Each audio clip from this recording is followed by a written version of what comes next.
Hello. হ্যাঁ আপু, বুঝলাম না আপনি কিস্তি দিতে আসতেছেন না কেন? ও স্যার আপনি? হ্যাঁ আমি। আহ, বুঝলাম না কেন কিস্তি আপনি দিচ্ছেন না কেন? না, আসলে স্যার হয়েছে কি, ওই যে এই মাসে বেতন পাওয়া হয় নাই তো, যার জন্য আমি এই সপ্তাহে কিস্তিটা দিতে পারতেছি না।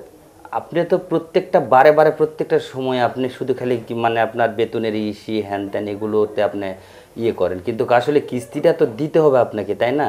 এটা নিয়ে কেন আপনি এরকম করতেছেন আমার সঙ্গে? স্যার, সামনের সপ্তাহে দিয়ে দিই। একবারে 2 মাসের কিস্তি পাবেন না, 2 সপ্তাহের কিস্তি, 2 সপ্তাহটা একবারে দিয়ে দিব নি। শোনেন একটা কথা বলি, এই যে আপনার মধুর মধুর যে কথাটা না, এই কথা দিয়ে কিন্তু কখনো চিরা বা মুড়ি বা কোনো মন ভেজে না।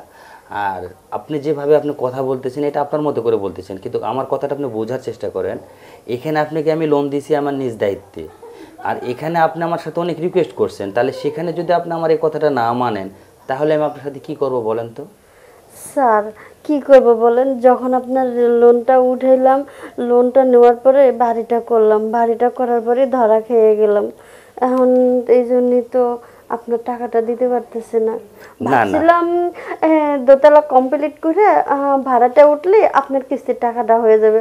এখন কপালটাই খারাপ, দোতলা কমপ্লিট হলো না, ভাড়া উঠলো না। আপনি একটা জিনিস সবসময় ভুল করে বসেন, সেটা হলো যে আপনার স্বামী নাই, আপনি কেন এত টাকা পয়সা তুলে আপনি মাথায় প্যারাটা নিয়েছেন বলেন তো? না, ভাবছিলাম যদি দোতলায় ভাড়া দিই তাহলে অনেকগুলো টাকা পাবো, এই জন্য। আচ্ছা, অনেকগুলো টাকা পাবেন আপনি এই বুদ্ধি করে আপনি তো রুম তুলছেন, তাই না? আর অনেকগুলো টাকা তো আমি আপনাকে দিছিলাম, যদি প্রয়োজন পড়তো আপনি আরও আমার থেকে নিতেন, তাহলে কেন আপনি এত প্যারাটা নিলেন? না স্যার, বিষয়টা কি, আমি আপনাদের ওইখানে জানাইছিলাম, কিন্তু আমাকে বলছি কি, ওইটা শোধ না দেওয়া পর্যন্ত আর কোনো লোন দেওয়া হবে না।